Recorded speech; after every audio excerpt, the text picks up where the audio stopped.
Coming up on Tech News Weekly, Jason Howell and I start things out by talking about something that's back from the dead. Bruce Schneier joins us to talk about Supermicro. That's right, there's more news, and Bloomberg is doubling down.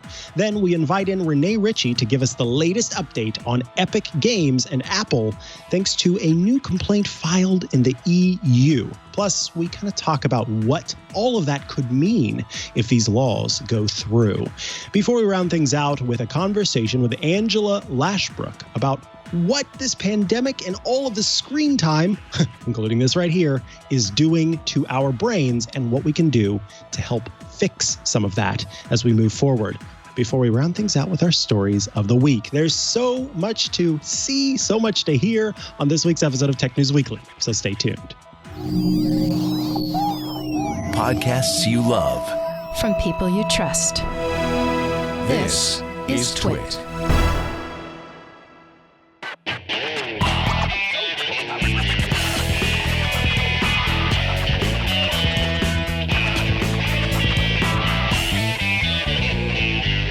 This is Tech News Weekly, episode 171, recorded Thursday, February 18th, 2021.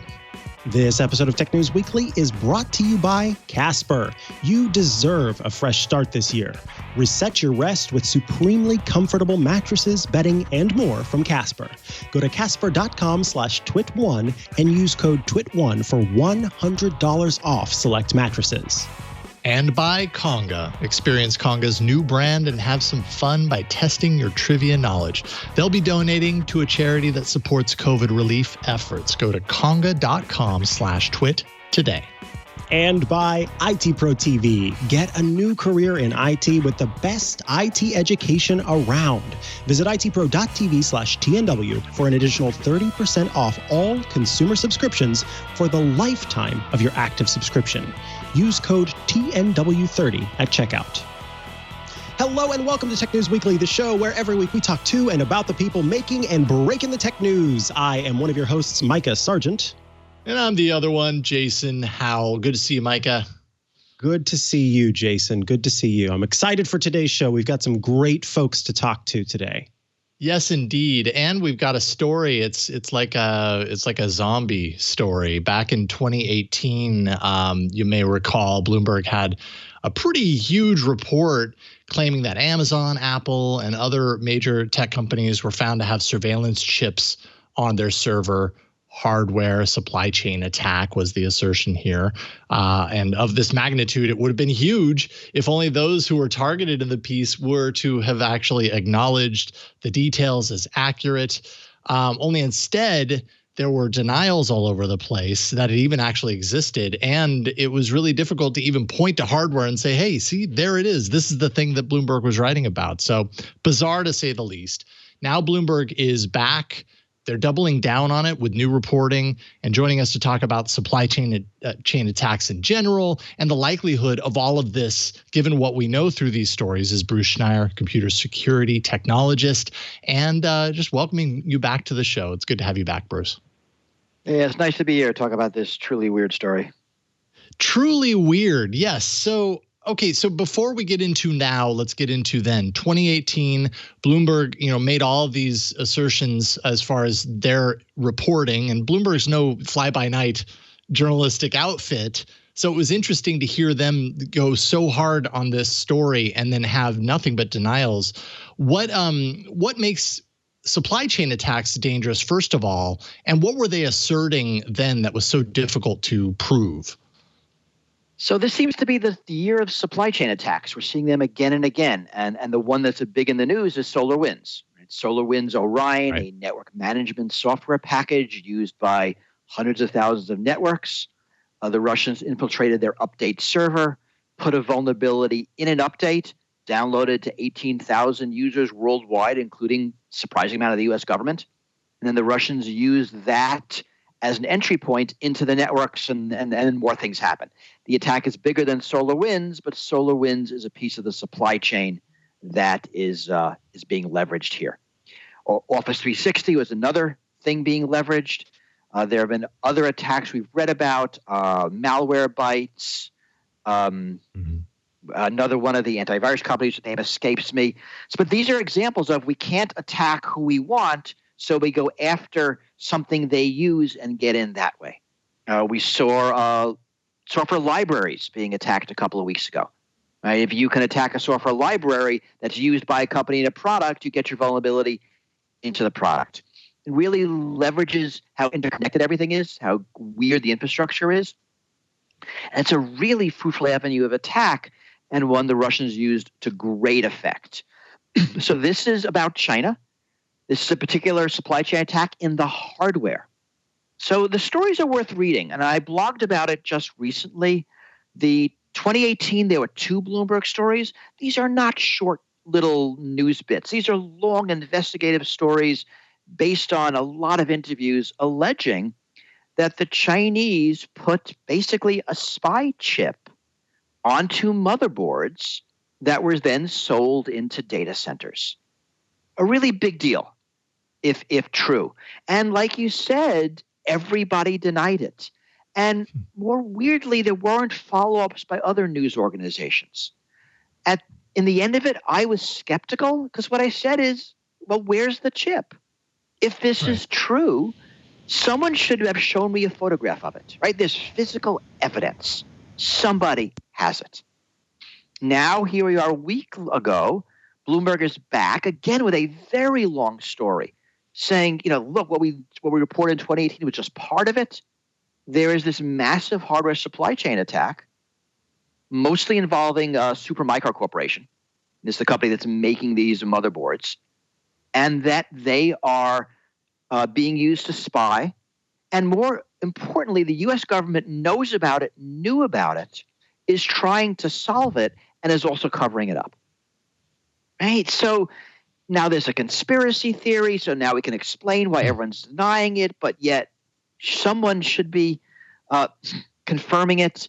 The Bloomberg story says interviews of more than 50 people, including looking at documents. I mean, they're really saying this is a well-reported story, people.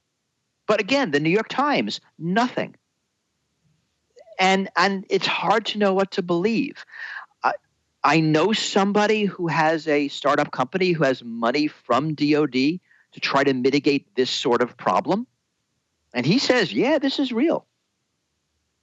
But again, it's without independent reporting and with all the denials, it's hard to know. Now, you were, did I help? I can't tell. Yeah, well, I mean, it just it's the nature of the story, right? Like Bloomberg has come out time and again, then and now, with all of these major assertions. Like you say, it's really hard to believe something that you can't see with your own eyes. I know you mentioned you were skeptical then. Are you less skeptical now? I mean, there's got to be something to the fact that Bloomberg, as the organization that it is, felt comfortable and confident enough in their reporting and their sourcing to take the criticism and the intense heat that they faced a couple of years ago and say, we're willing to face that heat again. That's how much we believe in this story. Does that sway you? Should that sway people? I think that's certainly evidence. And actually, back in 2018, they wrote 2 stories a few weeks apart. So they did that then. They doubled down in 2018. Here they are again with more reporting, a broader story, more evidence, but mostly anonymous. So yeah, we take this into account, right? This is a reputable news organization. They're not known for exaggerating things, not known for making things up. So we should take it seriously. I believe it more. They give an explanation why that you don't see this spy chip. It's not actually a chip. It's in the etchings in the boards. So you really can't see it. That makes sense. But there should still be some evidence. The fact that I know someone who has been hired to try to fix this is to me, independent corroboration. But, I spoke to some senior government officials and they said, don't believe it. Now, are they playing me? This is that wheels within wheels. No, we don't know. I mean, I wouldn't, at this point, I wouldn't be surprised either way. If I was betting, I would bet the story is true. But I wouldn't give odds. What about the fact that it seems in all cases there is no first-hand knowledge that's really referenced? It's a lot of so-and-so knows so-and-so. It's a lot of secondhand and beyond Which is not to say that there aren't a lot of sources that contributed to these stories, but there's no like deal like clincher. What can you say about that? Classified, right? If this data is classified, then you're not going to have people talking about it, and all you're going to get are secondhand sources. And that's a story of U.S. surveillance and what the NSA does for years, right? It took a Snowden to confirm everything. Right? Because it was all secondhand sources and no firsthand sources. That's the way the security community works. So that makes sense. What about do you think we can really expect to know any more than we know at this point? Because it kind of seems, if it's classified and if there's been so much denial up until now, we to a certain degree, I almost feel like we may never actually know. I suppose if Bloomberg continues to double down on this and continues to push it, at some point there might be some information. But you mentioned the hardware itself is embedded into the board. That kind of makes it sound like it's not this like large hat or attachment that's being applied that would be easy to point to and say it's this thing. A big red chip with a star on it, right? You're not going to see that. I know that New York Times, Washington Post are looking at this, and if they find something, they're going to report. They will have better sources. They will have a better ability to report this. So I think we have a chance of learning more. I think if this is not a story, I think that itself is a story. Now, how Bloomberg could get fooled this way is a story. I don't know if that's going to be reported on. I mean, we'll probably learn about it in the fullness of history, but that, isn't any comfort and doesn't count. Mm-hmm. So I hope we are going to learn more in the coming weeks. Now it is out there. If in fact, as the current Bloomberg story says, interviews with more than 50 people, they will consent to be interviewed by others as well. And then we will see some other reporting. Yeah. Some of that, other publication corroboration would really go a long way on this story. It's a fascinating look into not just the security implications, but also how journalism works behind the scenes. And when you know who's playing this game, Bloomberg in it, totally doubling down on all of this stuff, it just becomes really fascinating. It's like I don't know. It's kind of a battle between who's going to win on either side. Is the journalistic view going to win, or is the secretive organization, covering it up, if that even exists, if that's a conspiracy, whatever it is? There's so many angles to this that are really fascinating. And it's a plausible story, right? It's plausible. This is exactly what we are saying the Chinese are doing with 5G equipment, right? They're putting back doors in, they're putting eavesdropping in. This is exactly what the Russians have done with SolarWinds. This is what nation states are doing. Right? This is how attacks are happening today. And China has access to the hardware. Their companies are making it. The government has a lot of control over companies in that country. So, if you were in charge of China, you would authorize an operation like this. This is how you do it. And that itself makes it plausible. Yeah, indeed. Bruce Schneier, always a pleasure to get the opportunity to talk to you about security topics like this. Thank you for carving some time out of your busy schedule to talk with us. Folks who want to read your work, of course, can go to your site, Schneier.com. Anything else you want to leave them with if they want to kind of follow your work? Is that the best place to do it? That's the place to do it. I don't tweet. I don't Facebook. I'm on my blog. I have an email newsletter. I'm old school. Excellent. Well, people definitely should. You're smart and just an entertaining read, if anything else, to get a good sense on what's going on in the world of security. Email newsletters used to be cool. Then they became not cool. Now Substack appears and it's cool again. So everything comes around. You're a trendsetter, really, when it comes to the newsletters. So there you go. Bruce, thank you again. We'll talk to you soon. Take care of yourself. Thanks so much. All right, coming up, it's about time for an update on that whole Epic Games versus Apple saga that is forever ongoing. But before we continue with that, I want to tell you about how I sleep at night. How do you sleep at night? Very comfortably, it turns out, because of Casper, who are bringing you this episode of Tech News Weekly. Resolutions? You can do them in your sleep. Seriously, 2021 is your chance to rest harder and sleep smarter. And Casper has cool, supportive mattresses and super soft bedding to make it possible. So this year, make your resolutions easy. Only Casper mattresses are made with 86 supportive gel pods to align your spine and eliminate aches and pains. It's the supportive comfort you need to wake up refreshed and ready to go all year long. You can get the Wave Hybrid. It's perfect for people who have aches and pains and want a mattress with maximum support and cooling.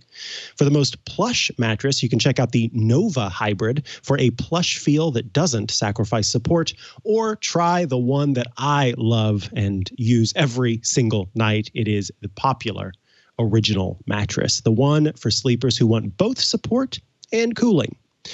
Casper's best-selling Original Casper pillow is made with a unique pillow-in-pillow design that's soft on the outside and supportive on the inside for all-night comfort. It's really cool. You kind of unzip that outside, and in the middle is this pillow stuffed in there. It's super supportive, and then it's kind of layered between a sandwich cookie of much loftier pillows.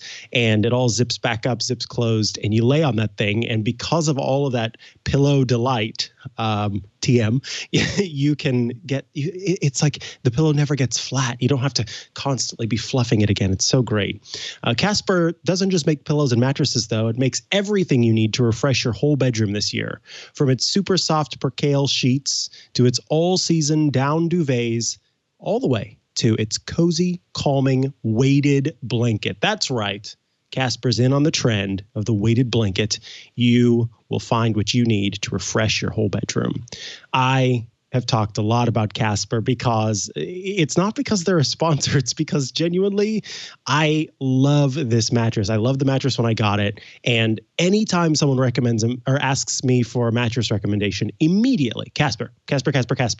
I know multiple members of my family have purchased Casper mattresses on my recommendation and are so happy with theirs. And always afterward are like, oh, I'm so glad I went with that. I'm so glad I went with that. Folks, Casper mattress is where it's at, sincerely and truly. And with all those extra goodies that you can purchase as well, you could just kind of like build out your sleeping toolkit, which is so important. And as always, Casper offers free shipping and free returns with no contact delivery. Make 2021 comfortable. Reset your rest by going to casper.com/twit1. Don't forget that number. And use code twit1 for $100 off select mattresses. There's a little mnemonic there. TWIT1 for 100.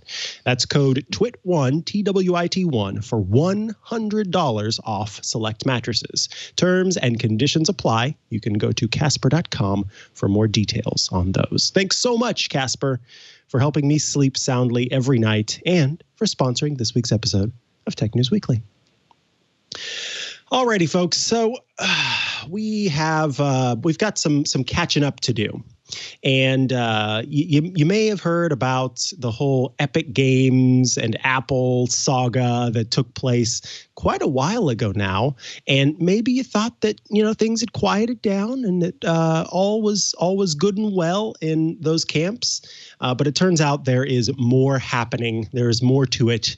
And we are joined today by Rene Ritchie to give us a bit of an update. Welcome back to the show, Rene. Oh, it is always so outstanding to talk with you, Micah. Ooh, you got a plant. I like it.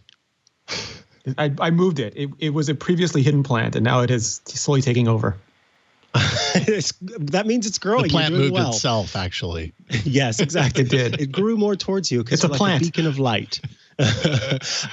So anyway, now that I'm not distracted by the plant squirrel, I do want to ask you if you could give kind of a brief, before we talk about what's happening now, for anyone who's watching this for the first time today and maybe had no idea what was going on between Epic and Apple, can you give kind of just a little bit of a timeline of what's led up to this point before we talk about the latest news?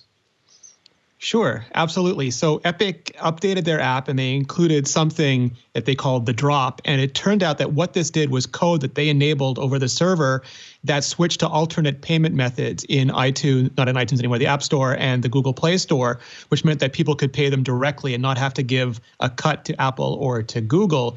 And both Apple and Google didn't take very kindly to that. And encouraged them to reverse this action very quickly. Epic doubled down. So both Apple and Google removed them from their respective stores. And then Epic sued Apple. And I think a lot of people were like, yes, take it to Apple, that proprietary juggernaut. But then they sued Google as well, even though Google allows sideloading. So theoretically, anybody could install any version of Fortnite, that was within the bounds of Google's policy, but could install any version anyway. And then people started digging through the lawsuit, and it turns out that Epic wants something very specific. They don't want to take down the big gatekeepers that we have now, namely Apple and Google. They want to become their own gatekeeper. They want to bring the Epic Store not only to iOS and Android, but they want the distribution potential of having the Epic Store on the App Store and on the Google Play Store, something they've done very effectively on the PC, including doing things like making exclusives in order to try to crush the Steam app and give the Epic Store an advantage. And they've just been cascading these lawsuits now. They even got people in the States they got lobbyists in the States to propose legislation that didn't pass, but they're doing an all-out war in the EU, in the US, and with a lot of lobbyists at their disposal. So yeah, let's actually start there. The lobbying, because that was kind of the first bit of new news that took place. Can you give a little bit more detail about what was going on with the lobbying? Because there was some legislation that was introduced, and at first it maybe seemed like it was just legislation that these groups had brought forth, but then we suddenly started to see where the sources of that legislation came from, and it ended up being Epic. What exactly was the legislation attempting to do? If you can give it to us in details of, should that legislation have passed, I, as an everyday consumer, go to my app store or go to my phone, what changes on the phone if that legislation had passed? So, I mean, basically they hired lobbyists, and the lobbyists gave legislators this bill to introduce, which is not uncommon. That's how a lot of this stuff works. Unfortunately, we live in a society where lobbyists have a lot of influence over politicians. Mm-hmm. And it's unclear what the actual bill would have been, because a lot of times these things change in committee and change when they're on the floor. There's a lot of negotiations. But in broad strokes, they want the ability for Apple to allow their store, not just their apps, but their store onto iOS and Android, so that you would go to the App Store or the Play Store, you would download the Epic store, and then you would only use that store for all of Epic's properties and everyone that they sign underneath them after that. And also you'd be able to pay not just using your Apple account or your Google account, you'd be able to pay using theoretically an Epic account or PayPal or some other form of currency. And I am of such mixed minds on this. Like, when it comes to game streaming, I'm 100% on Microsoft and Sony and Google's side. I think there should just be game streaming on iOS. But with this one, it becomes nuanced, because the App Store was designed as a console. From the first time Steve Jobs introduced it, he made it clear this was a closed console, like a video game system, meant to run apps in a way that was very accessible to the mainstream. And his whole life's mission was to make technology more mainstream. He didn't want to make more computers for us nerds, us geeks. He figured we had all the traditional computers. He wanted to make something like an iPad that was made for people who felt traditional computers were inaccessible or intimidating. And the problem is that we love these devices too. And so we want to make them nerdy as well. And it doesn't matter that we have Android that lets you sideload, or that we have Windows, or we have the Mac. We kind of want all of these machines. And I worry that in multifaceted ways, including this, I personally would love sideloading on iOS. I think Gatekeeper on iOS would be terrific. But I worry that we're taking away mainstream options just to have yet another geek option in our hands. Yeah, and I think that, I completely understand that, and it's something that it kind of constantly, I think for Jason, you and I both, as people who regularly answer questions of folks who are using technology, and Rene, you too, the potential for issues there. You think about somebody saying, seeing some story where somebody's installed an app on their phone and it had to be sideloaded, and there are those concerns there. So yeah, I kind of wanted, you've almost touched on the next question that I want to ask you. Before we get there though, what is the latest in this saga in terms of Epic? So of course it's tried to go to the EU, which in the past has pushed forward some regulations that maybe we wouldn't see in other places. And so Epic is now in the EU, kind of trying to continue its disputes, continue its course in kind of going back at Apple and the App Store with antitrust legislation. And this is one instance of that. We've also had a group of different apps that have worked to also claim this, Spotify being one of those, and an email app as well, I think called Hey. So what is the regulation surrounding right now? And then my bigger question to you, and I think the more important question is, where are the places that maybe you see this leading that folks are not considering on the face of it? So what are maybe some quote unquote slippery slope outcomes of legislation like this, if you could predict? Sure. I mean, historically, the U.S., the Department of Justice, has tried to lower pricing. Like, a lot of their decisions are made to create competition that ends up with consumers paying less. And in the EU, they just want to increase competition, but their motivations often don't align with the actual results. For example, famously, they wanted to force the browsers to be more competitive. They enacted a bunch of policies on Microsoft, including browser ballots where you could choose your browser. And as an end result of all of this, they have destroyed almost every browser rendering engine except for the WebKit derivatives. We basically have WebKit and Chromium now, and Gecko is like surviving on a lifeline. But even Microsoft doesn't use their own rendering engine anymore. So I think they often don't see the repercussions for the political points in all this. And that's sort of my worry. You have Epic, which I think is actually worse than Apple. They make their store is terrible, like objectively terrible on Windows. And they seem to, like, I love independent apps. You and I both. So many of our friends make independent apps. I would rather the courts and public opinion and everybody be focusing on the issues that really matter to them, that help them have more sustainable businesses, things like trials and upgrades. I think Epic just wants to be a worse version of Google and Apple. And you see companies like Facebook is now supporting them because they're all salty about the privacy pop-ups that are coming to Apple and probably to Google at some point. And also, like you said, Spotify. And these are companies that historically have had huge problems respecting, like, they complain that they're not being allowed to make the money they should make, when a lot of their money is made off of, in Epic's case, skins and emotes, which were just stolen from the people who made up those dances. I mean, it's a whole slippery slope. And I would really rather the attention gets moved more off of them and more onto those people like James Thompson and David Barnard and everyone trying to make a better app community, not only for their own enrichment, but especially in these cases for their survival and for the actual delight and experience of their customers. I agree. Sorry, I'm ranting today, Micah. No, but that's okay, because I think that that this story, especially in its ongoing nature, some of the kind of nuance and the sort of understory gets lost, and it's important to focus on that and make sure that, you know, as you've noted, this sort of idea of the little guy taking on the big guy, but when you start to look at the actions and the outcomes, you see that maybe that's the narrative that the company is trying to push forward in the interest of pushing forth something that will be positive for it, but maybe not be positive for the consumer. Can I give you one more quick example? Absolutely. So they had a hearing in the U.S. and the judge was really well informed, and I don't think they expected that. She was absolutely terrific, and they kept putting up spurious arguments that she was knocking down, to the point where when the second line of questioning began, the lawyer said, "I don't even know if I should bother anymore," which is one of those things you really shouldn't say if you're a lawyer. But the judge asked if Apple and Epic were willing to put the money that they were collecting into trust so that customers could still keep playing the game, and then at the end of the of the process, whoever won could get that money. And Apple said yes, the judge liked it. Epic said no, they had no intention of letting people continue to play Fortnite while they sued this out with Apple. And to me, again, that just showed the different intentions behind the different groups.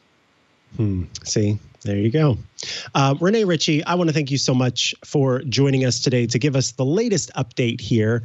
If folks want to follow your great work online, where do they go to do that?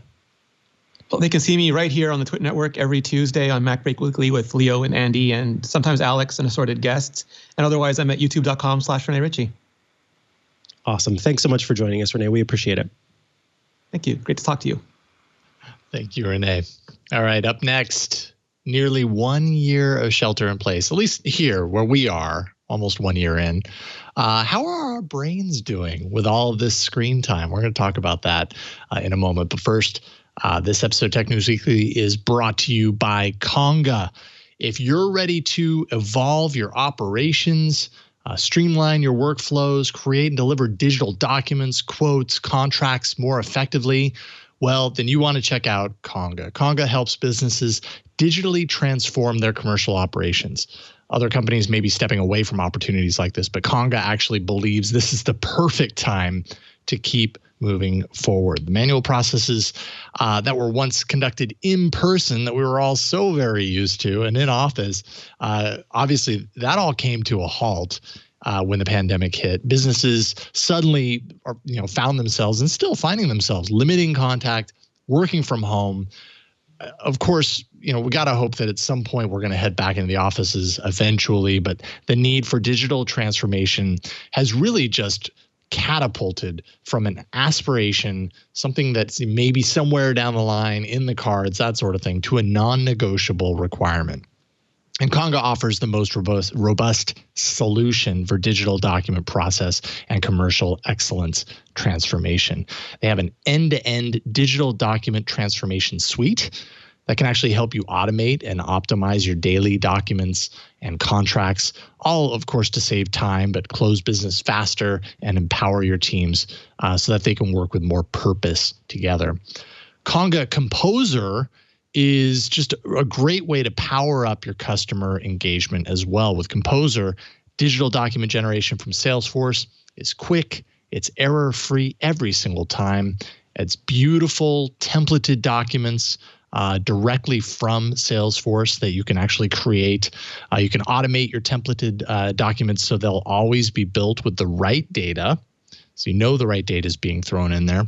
Documents will be accurate, pulling data from your CRM or any system of record with no errors. And you can deliver documents in a variety of formats by almost any method and store them where you want. Advanced features for Composer Enterprise. I mean, there's so many of them. You can get real-time document notifications that reveal recipient engagement and make follow-up even more simple.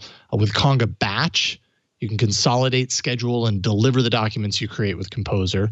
So choose how you want to launch and send, whether automatically or maybe on demand, or even do so for multiple documents at once. Composer's add-on Conga Trigger will let you create and distribute digital documents automatically from Composer and Salesforce without even having to click a button every single time. T-Mobile for Business saved time and money using Conga.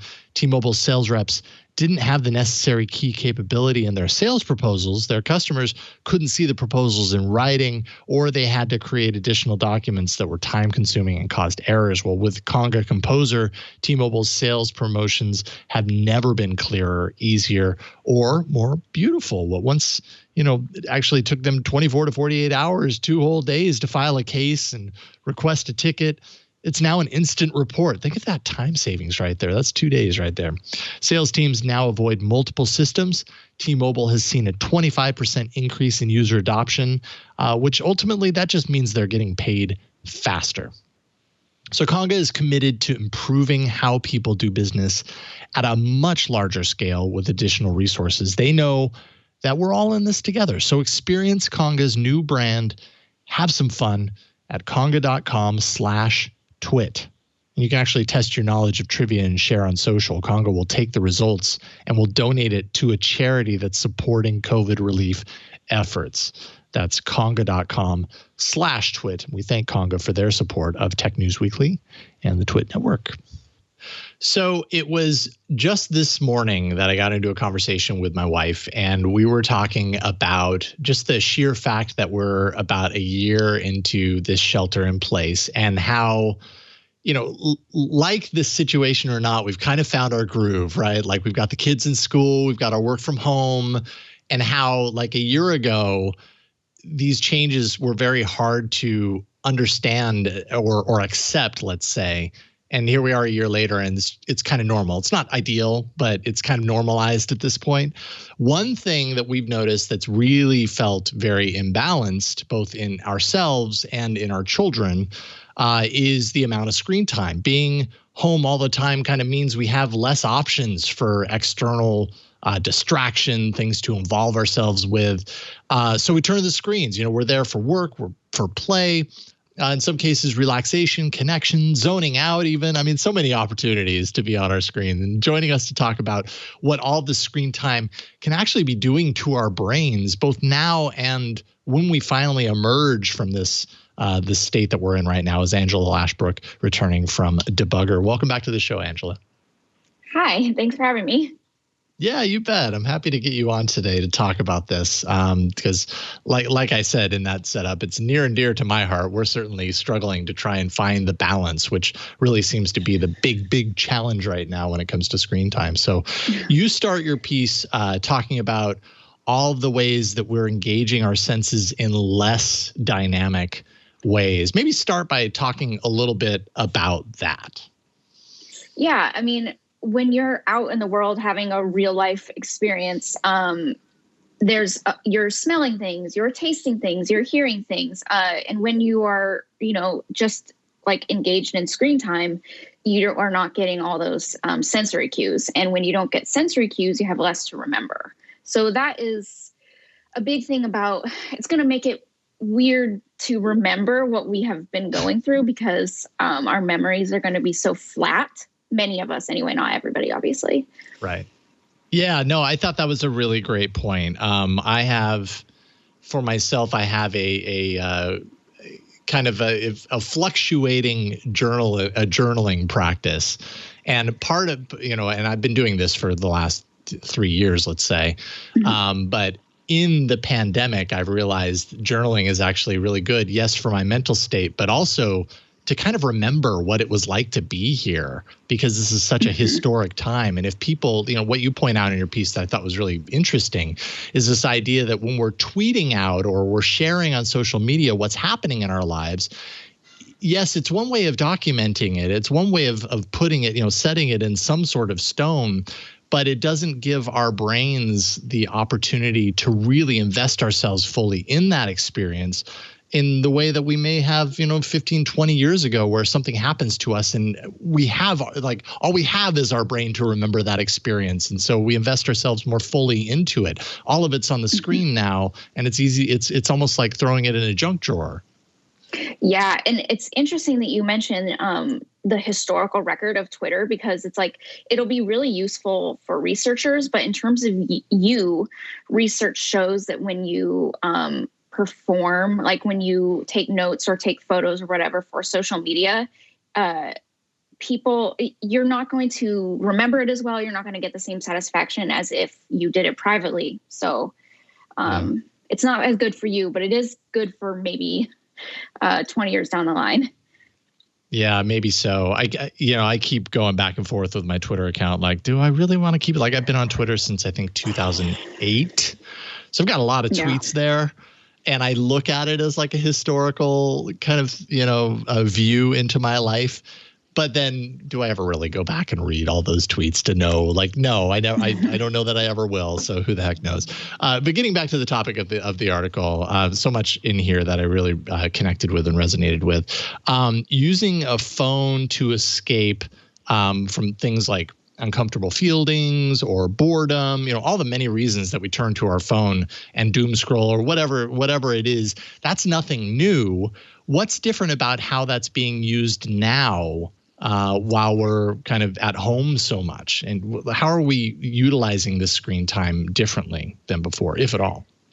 So it's a couple of things. One is that, for a lot of us who are just at home, there's not really that much else to do. So you just become habituated to being on your screen because, like, what else are you going to do besides be on your screen? But part of it is that we're also feeling really bad. And when you feel really bad, you want to use something really easy that's going to make you feel better. Obviously, for some people, it might be something serious like drugs or whatever. The internet is not going to have the same impact on your body and brain as drugs will, but it's the same impetus. Basically, you're anesthetizing the bad feeling or the boredom or whatever by checking Twitter or looking at the news, or even if those things don't actively make you feel better, it kind of just like you're getting like these little dopamine spritzes, and that makes you think you feel better. Yeah, it's like they substitute. They're a nice little quick substitutes. Like, oh yeah, that's what I was looking for. And in the end, maybe they don't. I mean, one thing that jumped out at me was your therapist's advice that you wrote about to walk with your dog without any technology. And that resonates for me. We have a dog. Our dog doesn't get nearly as much exercise as she used to and as she needs. And so when the kids won't take her for a walk, I'll take her for a walk. But I'm always listening to something. I've got a podcast in my ear or an audiobook. Sometimes I'm looking at my phone, but usually I'm just like listening to something. Talk a little bit about the opportunity that's missed there then in this case. It's a few things. One is that you're distracting yourself from what's going on around you. So that has minor danger implications depending, but mostly it's just like you're not engaging again in those sensory cues that you need to form memories. You're also not concentrating on your own thoughts, and you're just distracting yourself from your thoughts. And this sounds cheesy, but it's important to be mindful. And when you're listening to an audiobook or whatever, and I love audiobooks and I want to be listening to them all the time, I'm replacing my own experiences with somebody else's, which makes it a great escape. But then, well, what about me? Where am I? I don't know. So that's why I've been taking walks with my dog without my audiobook. I think that's super, super smart. It's, and you also mentioned it's a way of connecting with your dog, right? Like when you take your dog for a walk and you just throw in headphones, like you're not really there with the dog. It's kind of like the dog's doing their thing. You're doing your own thing.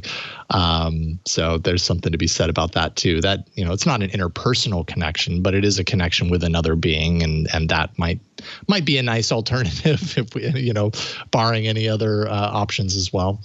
You also point out that this is all an example of extreme multitasking, which I can say, at one time, multitasking, and probably still, multitasking was seen as a skill, like a good skill, like, oh, you can multitask. It's a really great thing. You're probably highly effective, blah, blah, blah. But we run the risk of taking it too far when we're here getting distracted by a million different things and it's all screen related or whatever the case may be. Talk a little bit about that. What's the risk in taking it too far? So we are not really very good at multitasking. You may think you're good at multitasking. I can pretty much guarantee that you are not. Or anybody. I'm not either. So basically every time you interrupt something that you're doing, it takes time to refocus back on your former task. So if I am making a spreadsheet and then I check Twitter, it's going to take me, I think it's something crazy like 20 minutes, but don't quote me on that, like for sure, to refocus back on the spreadsheet. Right. So, when you're bouncing around and it's like, I do that constantly. I'm like, oh, I'm going to read a paragraph and then look at Twitter. And it's then I forget the paragraph. So that's what the multitasking is costing you. It's costing you time. Research shows that it makes you more stressed out. It makes you more frustrated, and it makes it take longer for you to get your work done. And because we're online now, it's easier to do it because people are not like sitting there watching you look at your phone while you're trying to talk to them. Right. Yeah. In a meeting and on Slack at the same time or whatever the case may be, we can get away with a lot more when we're dialed into a screen for these things that used to be in person. And we think we can get away with it. And then what did we really retain at the end? You also mentioned your books, your book accomplishments in the last year. And that just reminded me, like when I added up, I think in the past year I've started reading. Now this is not audiobooks. I've started reading 5 books. Haven't finished one of them. It's like I can't keep like focused on one single book to make it to the end. It's like it's almost like the dopamine hit. It's like the dopamine hit is starting a new book and getting really interested in the idea of this new book, but then never seeing it through because the next shiny object comes along and losing that like that concentration or that attention to follow through or commitment, I guess is the word. I don't know if I have a question there, but. Well, no, I mean, you're right. Like I have read plenty of books last year, but my issue is that I don't remember them right. because I'm constantly like turning away from the book to look at Instagram. And it's like, I'm then immediately replacing anything that I just read in the book with like some dumb Instagram post. And now I've read 80 books that I barely remember any of them. It's so frustrating. That was why I wrote this story. I was like, I can't keep doing this. So what do you anticipate happens when we return to, everybody likes to talk about returning to normal, and I'll put that in air quotes because who the heck knows what normal is going to be. But how much of these habits would you guess are going to extend into our return to normalcy? And what can we do to kind of combat that now? I think it depends on the kind of person you are. Like if you're an anxious person or, you already kind of have attention issues or whatever, this is going to be harder. I think at me next time. I think that most of these things that it's just going to take focus. Like you're going to have to start going on walks with your friends and leave the phone behind. You're going to have to, eat dinner with your family and not have the phone around. You're going to, and eventually once we're acclimating again to like a more physical world, because I think many of us are not living in a very physical world, then it will start naturally coming back, but it's going to take time. And I think it will take effort. It's like, I'm trying to think of what my therapist, let's see. She wants me to put my phone on the other side of the room when I'm reading. She wants me to leave the phone behind when I'm walking my dog. And also I read somebody else say that when you feel compelled to check whatever it is that you want to check, whether that's like Fox News or CNBC or Twitter or whatever, ask yourself, like, what are you getting from that? How does that make you feel? Is it worth it? And if you can keep doing that, then it's going to be easier to break that habit when we are back in the real world. Yeah. Checking in and really kind of trying to zero in and locate the reason why suddenly you have the desire to open up that app and check the feed or check the news. There've been so many times where I have to check the news. I know fully that my opening the news is not necessarily going to put me in a good mood. It's like this curiosity, but what is that curiosity fed from? And being able to put your finger on exactly what that is can be really helpful. The other aspect that really gets me on this is another, struggle that a lot of parents, I think, are dealing with right now. Obviously we have 2 children here. My kids are on the screen all day. So it's like a constant struggle, right? If a school is highly screen based, if it's not school, we want them to feel like they're playing with their friends. Like FaceTime is the way that you do that. And sometimes FaceTime with a game that they're both playing on the tablet so they feel like they're playing together or whatever. If it's not that, it's Just Dance so that they can get their energy out, as they say. Family TV time at night. When you end up adding all of this screen time together, it's just like, holy cow, when are they not on the screen? And it makes me wonder what kinds of habits they're learning. And not to mention as parents, you kind of feel like a failure, like I should be able to do better and keep them off the screens. But there are also certain things about that they need exercise, from the Just Dance, being with their friends and the FaceTime. And so it's really hard to kind of rectify all of that stuff. Do you think that maybe kids are learning new skills through this, being that they're the generation of COVID that's being exposed to this right now? And what can they I don't know. What's good for them, would you say, from your perspective?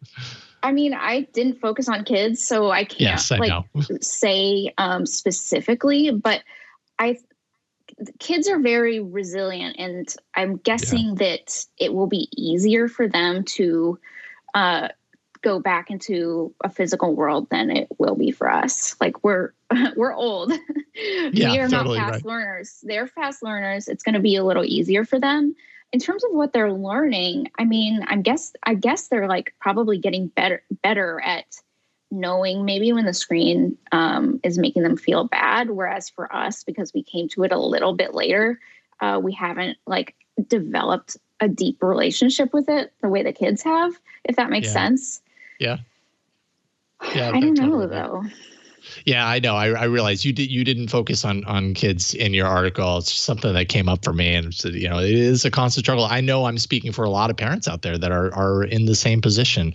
When I think of screen time and the potential, the thing that I focus on is the potential negative, longer term negative effects of this amount of screen time.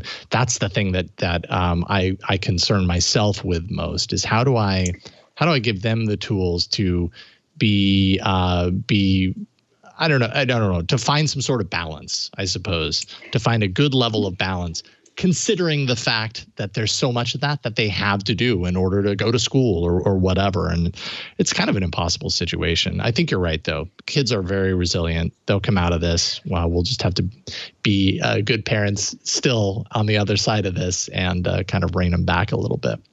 So. Yeah, I think just monitoring their general mental health, and if it's like the kid seems depressed or maybe like anxious, right, then you want to like kind of take a deeper look at their screen time. But if they seem generally okay given the circumstances, they'll probably end up okay.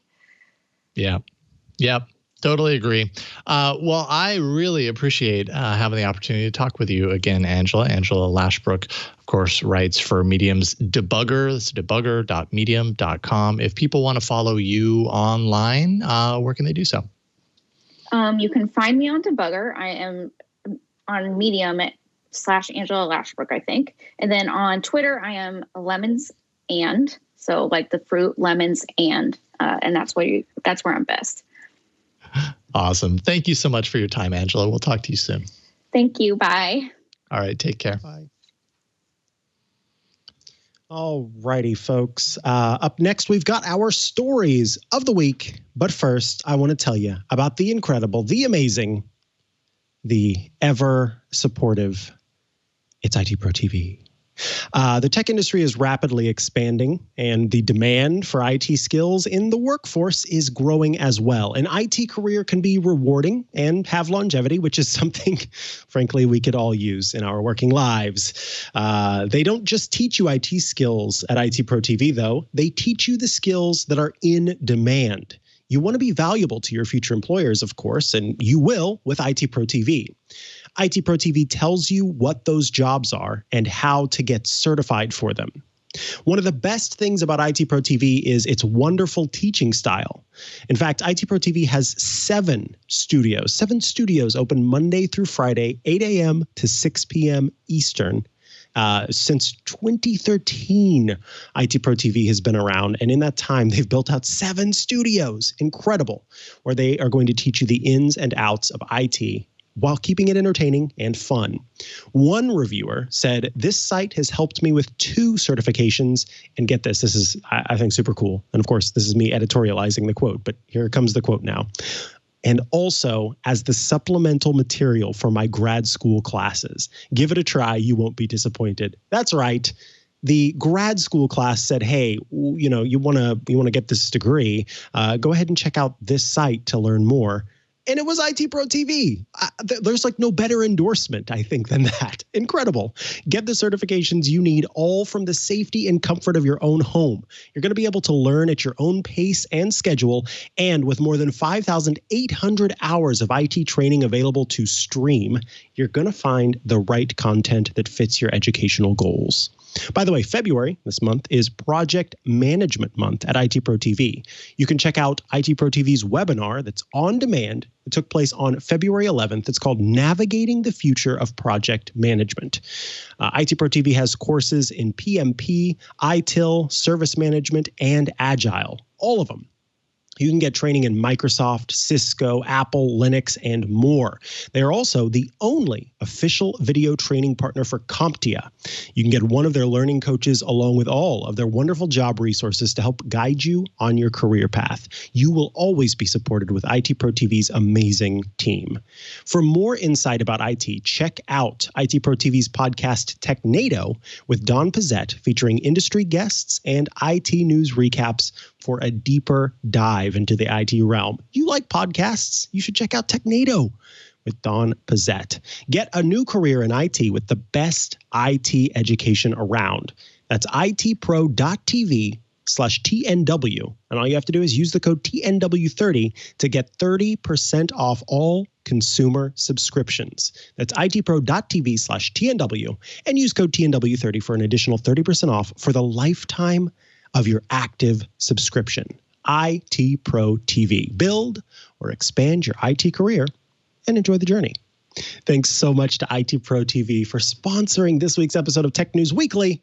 And now it's time for our stories of the week. Jason Howell, what is your story of the week?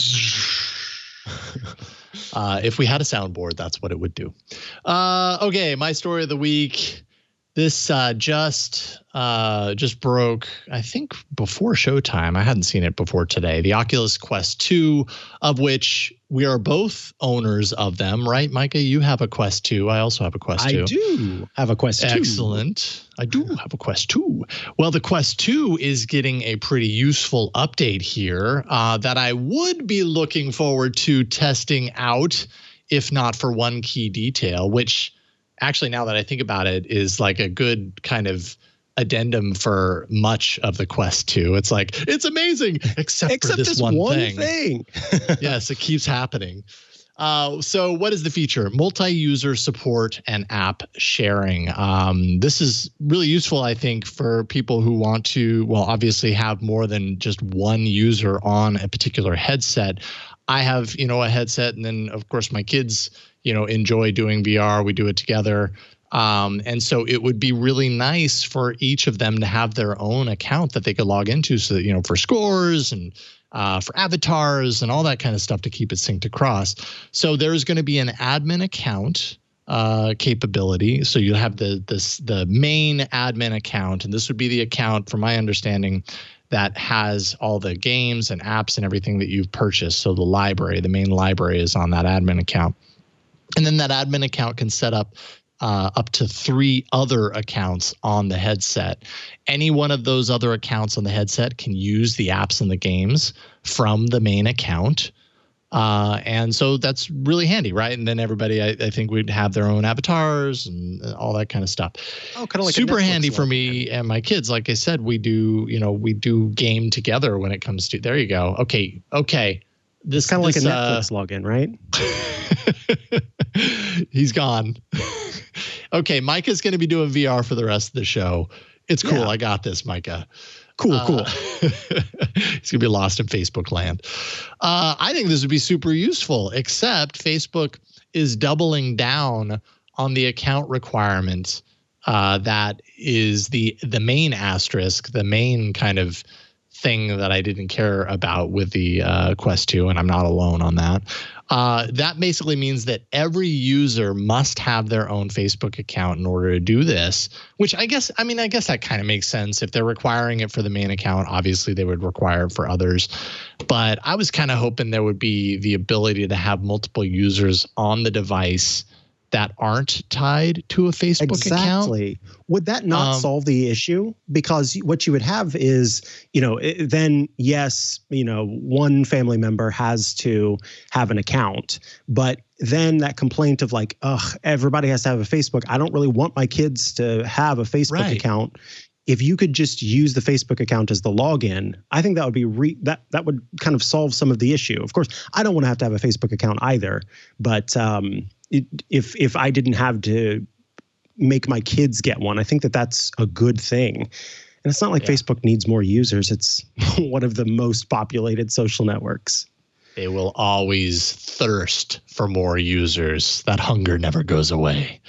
It's just kind of a bummer also, from the fact that my kids are not, they're not old enough to have a Facebook account, right? So if I do want to bring my kids into the fold and do a multi-user thing, then I have to, create a fake account for them, which Facebook doesn't like.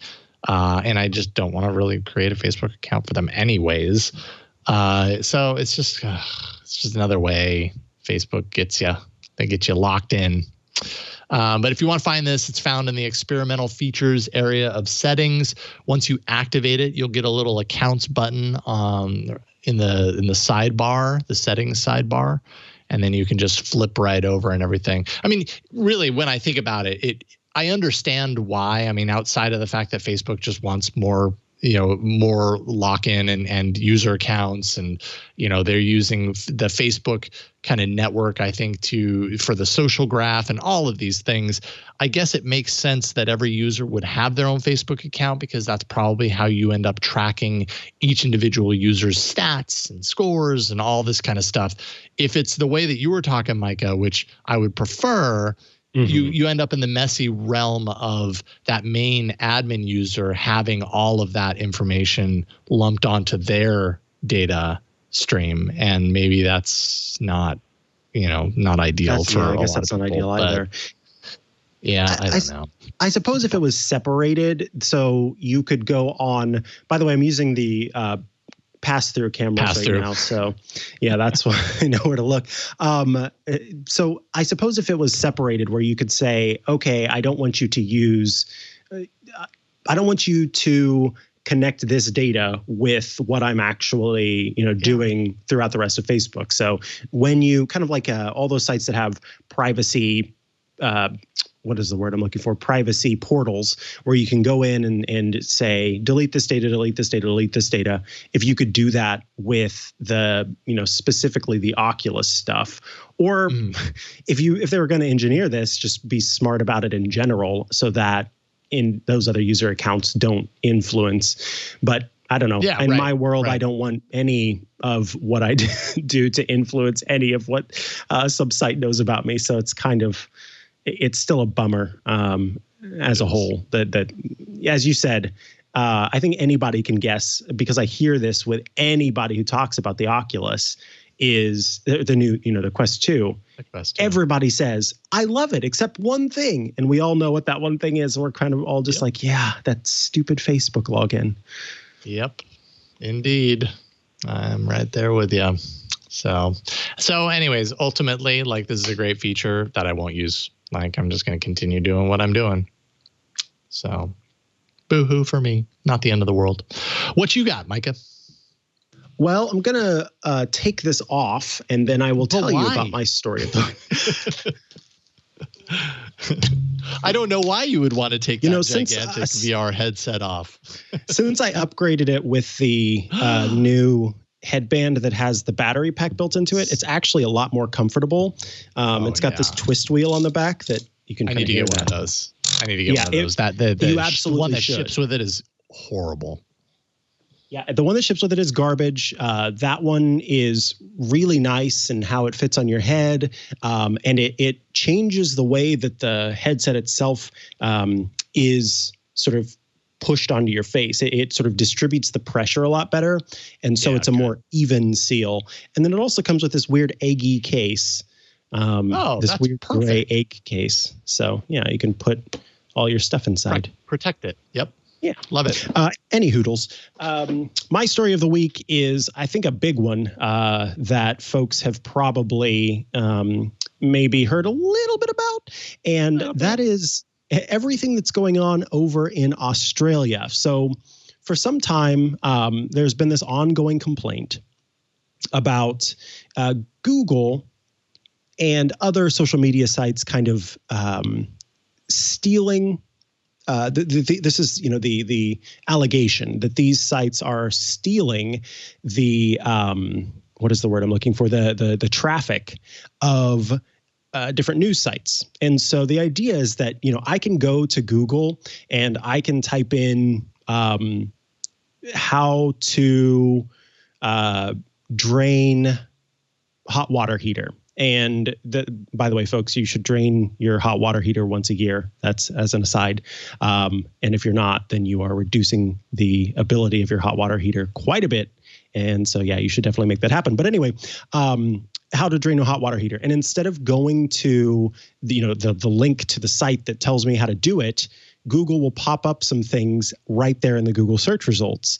And so the allegation or the argument there is that, hey, that's taking views away from these pages. These pages, they make their money with views of advertisements that exist on the sides of the article. So it was not something that was going to kind of get pushed through in the United States. And I learned this, I learned this in college in my media class. I took a class on media. And one of the things that they talked about was that Australia is often, when lawmakers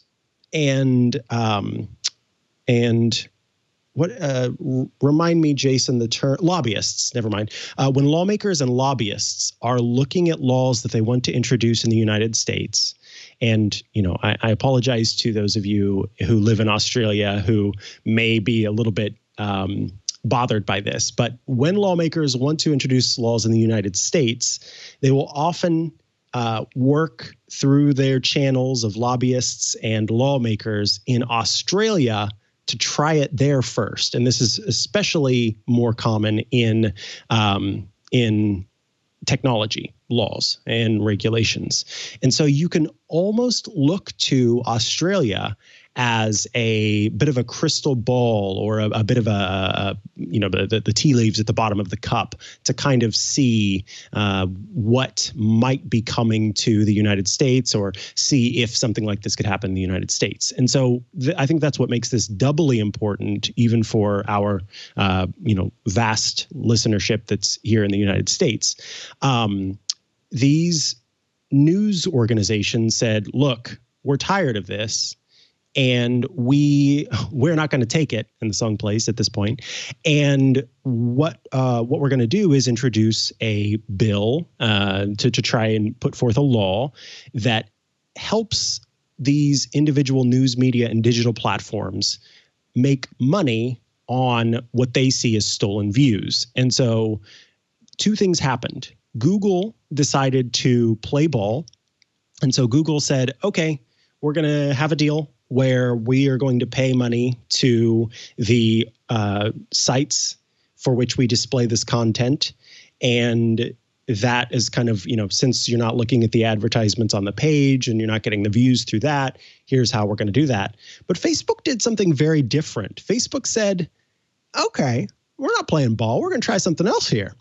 And I say it in that voice because even in the article on Vox's Recode, they talked to Facebook folks, and there is some kind of punitive action that's being taken here. So Facebook has banned news on Australia. So on Facebook, you are not able to, if you're in Australia, you're not able to share news on your timeline, and different Facebook pages for news companies are not able to share links to their stories on Facebook. And it even can happen in international means as well. Vox, for example, it was banned in Australia. So the page exists, but no news articles were able to be shared. So I'm going to quote something from the article here. It says, Facebook also seems to be blocking anything it thinks is an Australian news source, which currently includes several sites that are decidedly not news outlets. There were reports of government pages being restricted, for example. And then here we go. This overzealous ban, however, was apparently intentional and maybe even a little bit punitive. And here's the quote. As the law does not provide a clear guidance on the definition of news content, we have taken a broad definition in order to respect the law as drafted, Facebook told Recode. However, we will reverse any pages that are inadvertently impacted. So I find this incredibly fascinating to see the way that these two big companies that are kind of at the center of this are or are not playing ball, and how that has shaped their behavior in trying to kind of form to this Australian law. What do you think, Jason? Because I don't know about you, but I very much enjoy being able to do a Google search for something and having it pop up right there, especially for small things. You know, it says step 1, step 2, step 3, and those are all the steps that I needed, and I'm good, and I'm, moving on. That's kind of what I want from a search engine. So I'm more on the side of having that. And I guess if Google agrees to pay those sites, that's awesome too, especially coming from being a journalist at the time, or at a time where we did rely on those views. My heart goes out. Certainly, that often sounds like it's a trite phrase, but I genuinely I feel for the journalists who need to be able to make money in this way, being impacted by what Google and Facebook have done. So yeah, I'm of kind of mixed opinions on this. It's really a fascinating story. I mean, when you use that example of how to do something and do a search, and you get the snippet from the article that's published on, let's say, a Google search, like, it's useful and it's handy as a user, obviously, to get that information up at the top. But the news organizations, they need that click through to know that there isn't, that Google, at least in their mind, isn't taking that traffic away from them. So yeah, I find it useful. But then I also think about the amount of times that I've done that and that I do end up clicking through anyways. It's exposure regardless of anything. And I feel like they are getting that exposure, and that's very valuable. I don't know. I'm very confused on how I feel about this, because news media platforms, they absolutely gain readership through being on something like Facebook and in the Facebook news feed. But is Facebook actually surfacing enough of their content to maybe deem their sites or the publications themselves unnecessary? I don't know. I haven't been on Facebook in the last 2 to 3 years to know exactly the context or the depth to which they're doing that. Like, I get it that a news organization needs that click through. Like, they need to keep the lights on. And, if a organization like Facebook or Google is capturing all of that activity before they have the opportunity to, that in some ways that doesn't feel fair to me. Right. Yeah. But I don't know what the right solution is for it, because, like I said, as a user, it's very useful. It's handy to not have to jump through those hoops. So I'm really torn on this one. Yeah, I'm right. I mean, I'm right there with you. It's tough to kind of decide what feels right, and certainly, like, I want the folks that are doing this work that are helping me to get paid, and for us not to lose that. And frankly, I think the argument there is, like, Google wouldn't have that value of being able to display that if it weren't for the person who wrote that in the first place. And so for the company to take advantage of that, there should be pay for that. So it's a tough one in the sense of where this could go, which Facebook is showing where it could go, where suddenly they just not playing ball. And is it that they're truly not playing ball, or that they're being a little bit me? I don't know how else to put that. That it's kind of catty. There's a slippery slope argument where Facebook is concerned. Like, where exactly do you draw the line? What is a news organization? And as you said, there's a lot of stuff that's not news that's being caught in the crossfire. Government pages, charities, community groups, they were banned. The number of them were banned. Facebook has said they're going to bring them back, but still, anytime you draw these lines in the sand, you say this particular thing is not allowed, there's a lot of blurriness there as far as where that line actually is drawn and what it affects. And, does this end up increasing the ability for things like disinformation, for sources that aren't legit, let's say more legitimate news sources, to appear there. I don't know. I don't know if that's the result. Then I don't care for that, because we already have plenty of issue, it seems, with Facebook, surfacing and amplifying misinformation in a lot of ways. So when you take out let's say the air quotes, the legitimate news sources, what are you left with? Right. And is that any better? I don't know that it is. I don't know. I don't know what the answer to this is. I guess I'm thankful that I don't have to answer this question, that I'm, not one of these lawmakers, but it certainly for me is something that, I see both companies' approaches, and I do wonder what the future of this kind of disagreement is going to look like. So we'll have to keep our eye on it. Yeah, and the precedent that it sets, well, other countries, look to kind of duplicate this, and suddenly then everything is broken into these little pieces. I'm used to the word fragmentation in the Android space. Then you've got like news fragmentation and access and all that, and it could get really, really complicated, really messy. But yeah, we'll see where that turns, where that points. We've reached the end of this episode of Tech News Weekly. Thank you so much for watching and listening. We do this show every Thursday at twit.tv/TNW. That is the show page on the web where you can go to find audio, video versions of the show. Jump out to YouTube if you prefer to watch us there. Subscribe in the many podcatchers that we have listed there. Watch live. It's all there. twit.tv/TNW. And of course, follow us on social media. We are at Twit on Twitter, at twit.tv on Instagram, at Twit Talk on TikTok.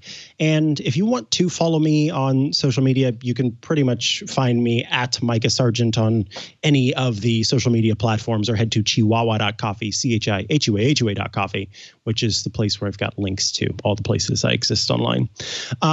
Of course, you should check out my other shows if you're interested, including iOS Today, which records on Fridays with Rosemary Orchard, or Smart Tech Today, which is later today with Matthew Casanelli. And Jason Howell, what about you? Well, just find me on Twitter at Jason Howell. And then another show I do here on the Twit Network, All About Android. If you like Android things, then you'll probably like All About Android. We have a lot of fun. twit.tv/AAA every Tuesday. New episode. Big thanks to John Ashley. Big thanks to Burke McQuinn at the studio for helping behind the scenes. And thanks to you for watching and listening each and every week. We'll see you next time on Tech News Weekly. Bye, everybody. Goodbye. If you like Android with a heavy dose of fun and entertainment, then you're going to love All About Android. It's me, Jason Howell, along with my co-hosts Ron Richards and Florence Ion. Every Tuesday, we discuss the news items that matter most, the hardware and devices that are running Android, and the apps that run on top of them. Plus, we answer your email each and every week. That's All About Android on twit.tv.